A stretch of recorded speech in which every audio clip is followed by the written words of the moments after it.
I apologize for any inconvenience, but I'm not feeling well today. Could I possibly take a short rest?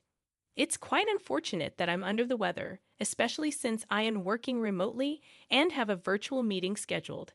Despite having to make such a request, which feels a bit embarrassing, I appreciate your understanding, considering my pregnancy. It's kind of you to offer a break. Let's pause for 45 minutes and reconvene afterward. I'm genuinely thankful for your empathy and flexibility. Normally, such a break might not be allowed, but given the circumstances, I've decided to accept your kind offer and rest. Laying down for a bit should help me recover and return to work feeling refreshed. I've set my alarm for a half-hour nap, hoping it will do the trick. However, just as I was about to drift off, my mother-in-law unexpectedly entered my room, visibly upset. She accused me of neglecting my duties around the house in favor of spending time on my computer. Despite my attempts to explain that I was actually working and merely taking a necessary break due to my severe morning sickness, she didn't seem to believe me. Her reaction was harsh, criticizing me for what she perceived as laziness. In her anger, she misunderstood my situation entirely, even resorting to physical aggression, which was both shocking and dangerous, especially considering my pregnancy. Despite my pleas, she continued misunderstanding my attempts to explain as backtalk. This confrontation escalated to a point where I felt my safety and that of my unborn child was at risk. Regrettably, I had to cancel the meeting abruptly to address this urgent situation. Just then, a concerned voice from my computer inquired about the commotion, which momentarily caught my mother-in-law off guard. Her anger shifted to surprise. To give a bit of background about myself, my name is Sophia, and I'm 30 years old. After completing my education in a vocational school, I embarked on a career in it. Despite my qualifications, I found the job challenging and often doubted my abilities, feeling overwhelmed and considering leaving my position.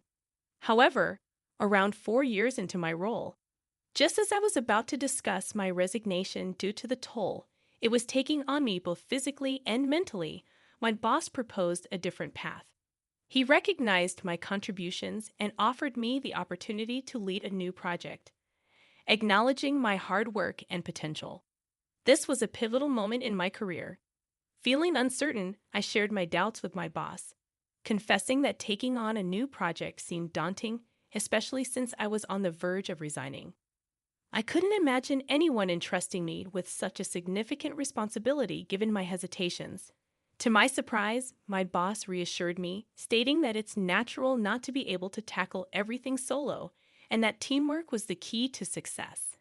He mentioned he had already found a collaborator for me and excused himself to fetch my new partner. The wait filled me with curiosity and a bit of anxiety about who my boss would bring. About 22 minutes later, he returned, introducing me to Jerry, my project partner. Jerry greeted me with a friendly smile, and I was immediately struck by his warm presence and good looks. As we got acquainted, I learned that Jerry, despite being from a different department, had an excellent reputation and was well regarded by both his peers and juniors. Our boss tasked us with making the project a success and left us to decide our approach. Alone with Jerry, I felt a mix of excitement and nerves, expressing my hope that I wouldn't hinder our progress. Jerry, ever the optimist, assured me we'd support each other and succeed together. Working with Jerry was a breath of fresh air. He excelled in interactions with clients, handling sales and presentations, while I focused on the technical aspects, developing systems as needed. Our collaboration not only pushed the project forward, but also brought us closer personally. We began spending time together outside of work, enjoying each other's company in a more relaxed setting, which naturally evolved into a romantic relationship 2 months later. We successfully completed the project, earning acclaim within the company, which reinforced my belief in my professional abilities and the value of perseverance. 2 years into our relationship, Jerry proposed, expressing his desire for my support in all aspects of life. Despite my limited experience in relationships, I was touched by his commitment, and feeling more content than ever, I happily accepted his proposal. Eager to share our happiness, we visited Jerry's family home to introduce ourselves.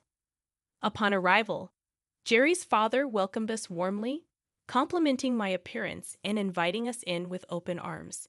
His kindness made me optimistic about meeting my mother-in-law, hoping she would be just as welcoming. As we made our way to the living room, I couldn't help but feel a mix of excitement and nerves about the new chapter in my life. Upon meeting my mother-in-law for the first time, I introduced myself with enthusiasm and respect, hoping for a warm reception. However, she seemed to dismiss my presence, focusing on the television instead of acknowledging me. It was Jerry who pointed out my attempt to greet her, prompting her to finally acknowledge us, albeit with a clear preference for her son over me. Jerry suggested overlooking his mother's cold reception and invited me to join them on the sofa, aiming to ease into a more formal introduction and discussion about our relationship. When the topic of our marriage came to light, his mother's reaction was far from supportive. She openly expressed her disapproval of me as Jerry's partner, attributing her stance to our differing backgrounds and implying that our values would be incompatible due to our disparate financial upbringings. Her words were a blunt dismissal of the possibility of our union, suggesting that my humble beginnings and Jerry's affluent lifestyle would prevent me from fitting into their family. Despite the shock and hurt her judgment caused, I struggled to formulate a response, feeling overwhelmed by the situation. Jerry and his father immediately came to my defense, challenging the notion that our differing backgrounds could dictate the success of our relationship. Jerry's objection to his mother's harsh words showed his commitment to us, and his father attempted to mediate the tension. Yet, my mother-in-law remained unconvinced, setting forth a condition that caught us all off guard. She demanded that if we were to marry, I must agree to live with them in their family home.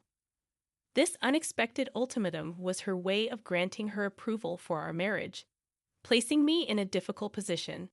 The thought of not starting our married life independently as I had hoped was disheartening. However, understanding the importance of family and the commitments that come with marriage, I agreed to her terms. I assured her of my readiness to embrace all responsibilities, including caring for her and my father-in-law when needed. My declaration surprised everyone, especially Jerry and his father, who likely did not anticipate my willingness to comply with such a significant request. I made it clear that my commitment to Jerry extended beyond our immediate happiness to include the well-being of his family. With a heavy heart yet determined resolve, I asked for her approval once more, hoping this gesture would bridge the gap between us and allow us to move forward as a family. Agreeing to my mother-in-law's condition, I found myself securing her approval for our marriage. She asked me to look after them, which I promised to do, marking the end of our initial tense introduction. Despite my reservations about living with my in-laws, the presence of Jerry and the support of my father-in-law gave me hope that things might turn out fine. Fast forward 8 months, Jerry and I were married, and I moved into his parents' house as agreed. The first few months passed with little incident. My mother-in-law remained mostly silent, perhaps taking the time to observe my integration into their household. Aware of her watchful eyes, I diligently managed household chores alongside my full-time job, hoping to avoid any cause for complaint. One morning, as I was about to leave for work, my mother-in-law stopped me, indicating she wanted to have a discussion. Anticipating a lengthy conversation, I braced myself for what lay ahead. I promptly informed my boss that I would be late as my mother-in-law chose to discuss my pregnancy, a topic not surprising given Jerry and I had been planning for our family's future.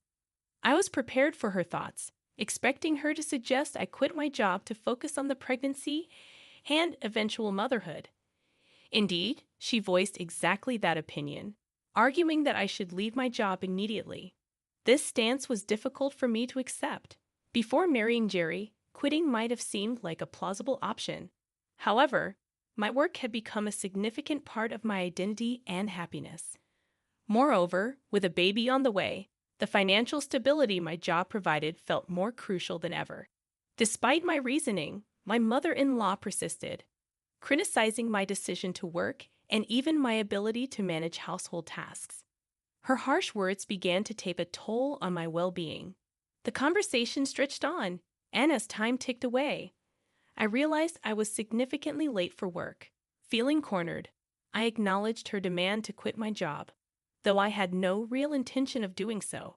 This concession was meant to end the immediate confrontation, but my mother-in-law pushed further, insisting I inform my employer of my resignation that very day. This left me in a difficult position, outwardly agreeing while internally conflicted about my next steps. After arriving at work significantly late, I couldn't shake off the unease clouding my thoughts. Seated at my desk, I found myself voicing my worries under my breath, catching the attention of my boss, who could tell something was amiss.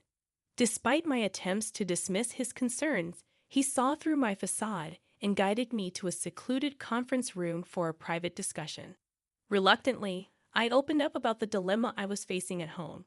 My mother-in-law had sternly advised me to quit my job due to my pregnancy, insisting that it was for the best. Yet the thought of leaving my job felt wrong to me. I wished to continue working, I told my boss. He listened intently, absorbing the complexity of my situation before falling into a contemplative silence. It wasn't long before a solution sparked in his mind. He proposed the idea of remote work, suggesting that it could be a viable compromise. Working from home would shield me from my mother-in-law's scrutiny and allow me to continue my professional duties without the physical strain of commuting. The idea resonated with me as a potential win-win solution. Acting swiftly, my boss headed straight to the relevant department to get the green light for me to work remotely. From my desk, I watched anxiously for any sign of approval. Soon enough, a positive gesture from my boss confirmed that I would be transitioning to working from home. Grateful for his support, I prepared for this new chapter, hopeful that it would alleviate the tensions at home. I stayed later at the office to organize and hand over necessary documents to my colleagues, announcing that I would be working remotely starting the next day. When I arrived home that evening, I was met with a stern-faced mother-in-law who seemed prepared for a confrontation. She questioned me about quitting my job, to which I explained my new arrangement of working from home. Her response was less intense than I anticipated, allowing me to sigh in relief, albeit temporarily. I was thankful for my employer's flexibility, but little did I know this change would soon introduce a new set of challenges. The very next day, my mother-in-law's attempts to assert her presence in my new work environment began with an early wake-up call that was far from necessary. Her loud demands disrupted my sleep at 6:05 a.m., a stark reminder of the delicate balance I would need to maintain between my work responsibilities and my new living situation. As I tried to ignore her and catch a few more moments of rest, I realized that navigating this new arrangement would require patience and resilience. Despite my best efforts to ignore her persistent calls, my mother-in-law's voice eventually became so loud that it risked waking my husband, wanting to avoid causing him any inconvenience. Reluctantly, I left the warmth of my bed and headed to the living room to address her demands. "What's going on? It's only 6 o'clock in the morning?" I questioned, only to be met with her insistence that it was already time to start the day and prepare breakfast, a task she deemed overdue by her standards. Her logic seemed flawed to me. Breakfast was usually a later morning activity in our household. Yet, according to her, she had been patient with me up until this point, allowing me to sleep because I had to go to work. But now, with me working from home, she expected me to rise early every day for breakfast duties. Despite my internal objections, I found myself in the kitchen, starting the day far earlier than necessary, preparing breakfast under her watchful eye. After announcing that breakfast was ready, my mother-in-law criticized both the timeliness and quality of the meal, particularly targeting the soup for being too salty. Defending my cooking, I tried to explain that I had followed the usual recipe, but her mind seemed made up, using this as a pretext to offer me a lesson in housekeeping. A proposal I accepted with a heavy heart, hoping to keep the peace. Her lessons soon proved to be a series of exhaustive demands that extended well beyond the kitchen. Once my husband and father-in-law departed for work, I had hoped to start my remote work. However, my mother-in-law had other plans, insisting on a thorough completion of household chores before I could even think about sitting down at my computer. Her understanding of work was fundamentally different from mine, equating value only with physical labor and dismissing the legitimacy of remote work as inconsequential. Feeling cornered, I complied with her instructions, putting aside my professional responsibilities to tackle the cleaning and laundry. Despite her continuous dissatisfaction with my efforts, she demanded a level of cleanliness that she herself did not adhere to, critiquing my use of the vacuum and insisting on more traditional methods of cleaning, which consumed even more of my time. After hours of household chores, I finally returned to my desk, eager to catch up on my work. Yet the reprieve was short-lived. My mother-in-law's voice soon echoed once again, summoning me from my work with an urgency that left me wondering what possible task awaited me this time. The cycle of interruptions made it clear that balancing my remote work with her expectations was going to be an ongoing challenge, requiring patience, tact, and perhaps a new strategy. My attempts to balance work with my mother-in-law's demands reached a boiling point when she interrupted me once again, asking for tea while I was deeply engrossed in my work. Frustrated and unable to contain my feelings any longer, I asked if she could possibly make it herself. Given that I was in the middle of something important, this honest expression of my boundaries was met with an exaggeratedly negative response from her, accusing me of being disrespectful and lazy, mistaking my work on the computer for leisure. The situation escalated quickly when, in a burst of anger, she physically grabbed my shirt. Although she didn't go as far as to hit me, the threat of violence hung heavily in the air. I managed to diffuse the situation with an apology, but this incident marked a turning point. From then on, my mother-in-law seemed to assert her dominance more aggressively, summoning me for increasingly petty tasks and treating me more like a servant than a family member. Despite pleading with my husband and father-in-law to intervene, their presence did little to curb her behavior, as she cleverly concealed her true nature around them.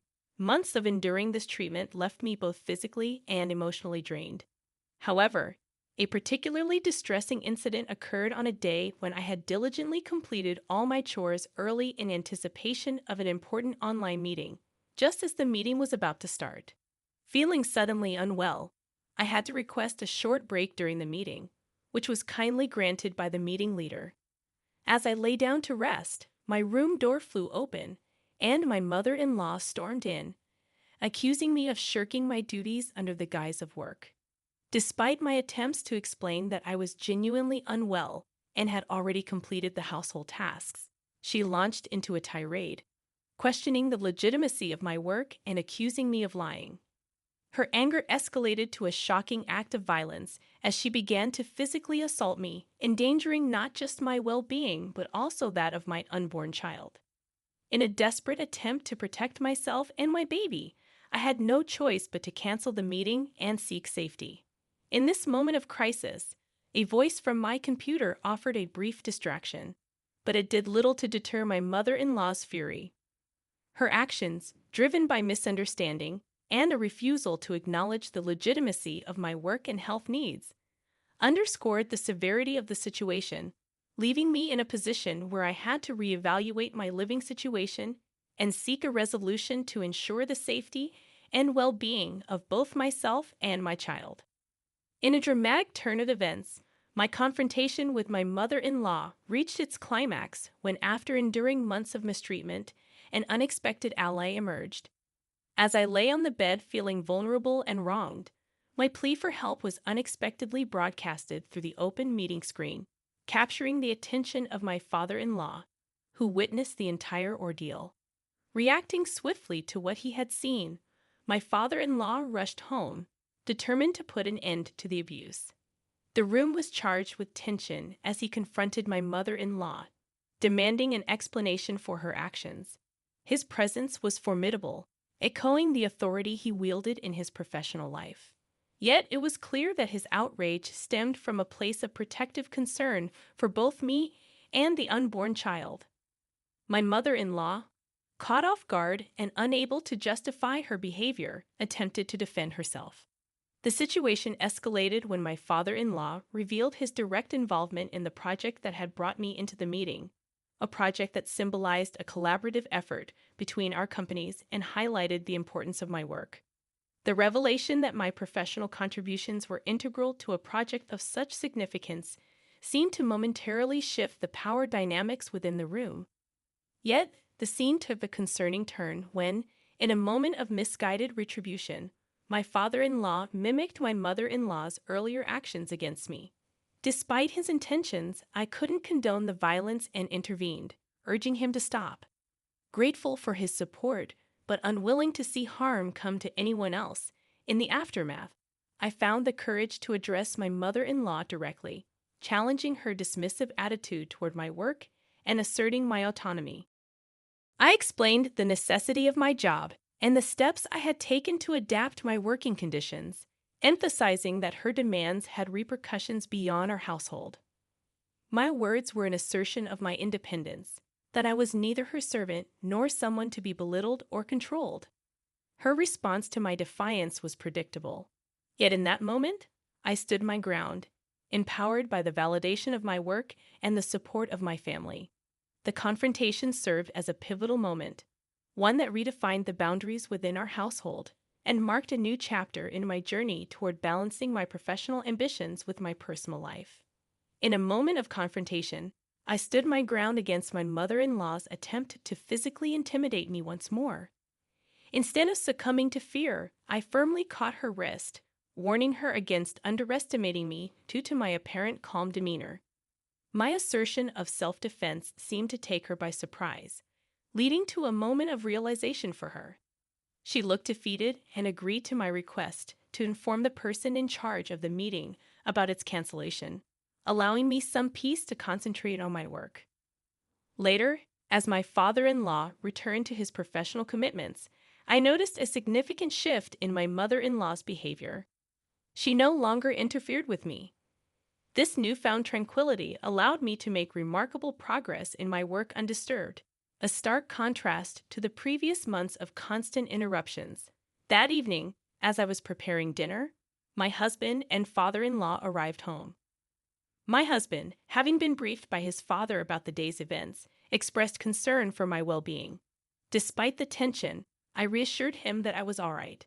However, he felt the family discussion was necessary and summoned everyone to the living room. As we gathered, the atmosphere was tense, especially around my mother-in-law, who seemed anxious about the impending conversation. My husband directly addressed the day's events, prompting my mother-in-law to admit her actions. This confession seemed to weigh heavily on him, marking a moment of realization about the extent of her behavior towards me. The silence was then broken by my father-in-law's declaration of his intention to divorce, acknowledging his part in allowing the situation to escalate to this point. The announcement shocked everyone, especially my mother-in-law, who pleaded for reconsideration. However, my father-in-law stood firm in his decision. The following days saw the agreement of the divorce being put into action, with plans to remove my mother-in-law from the home. As she prepared to leave, burdened with her belongings, she sought closure, thanking me for the time spent together. At this moment, I felt compelled to address her one last time, not out of forgiveness, but perhaps to offer a final piece of advice or closure. Her expression shifted as she turned back at my call, possibly hoping for a last-minute reprieve or reconciliation. However, my words for her were not of forgiveness, but a reminder of the consequences of her actions, emphasizing the importance of respect and understanding within a family.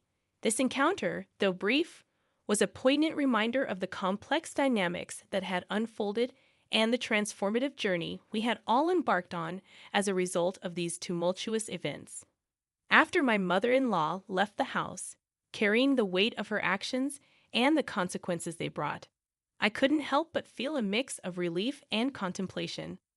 The idea of seeking legal action against her crossed my mind, especially after her reckless behavior, but I chose a path of restraint. Instead, I sought reassurance from my father-in-law, wondering if the decision for him to divorce her was truly what he wanted. His response, filled with regret for not recognizing her true nature sooner, affirmed the necessity of the separation. In the weeks that followed, the absence of my mother-in-law brought newfound peace to the household. My work flourished without interruption, and the project initiated by my father-in-law's company progressed smoothly. While curiosity about my mother-in-law's current situation lingered, it was a distant concern compared to the tranquility and focus I now enjoyed. The question of her well-being finally found its moment over dinner one evening when my husband inquired about her. My father-in-law, with a hint of concern and curiosity in his voice, shared that he had visited her. The description of her living conditions, marked by disarray and convenience store meals, painted a stark contrast to the life she once led. Her current employment at a supermarket, supplemented by a pension, suggested a significant adjustment from her previous lifestyle. This revelation brought mixed emotions. While there was a part of me that felt vindicated, another part couldn't help but reflect on the drastic changes she had undergone. The knowledge that she was struggling did not bring joy, but a complex sense of closure. The focus now shifted to the future, particularly to the arrival of our daughter. The commitment to providing a nurturing, positive environment for her became my primary focus, ensuring she would grow up in a household defined by love, respect, and stability, far removed from the turmoil of the past. As I anticipated the birth of our daughter, the resolve to shield her from negative influences strengthened. The experience with my mother-in-law served as a poignant reminder of the values and environment I wished to cultivate for our growing family. With this vision in mind, I looked forward to welcoming our new addition with optimism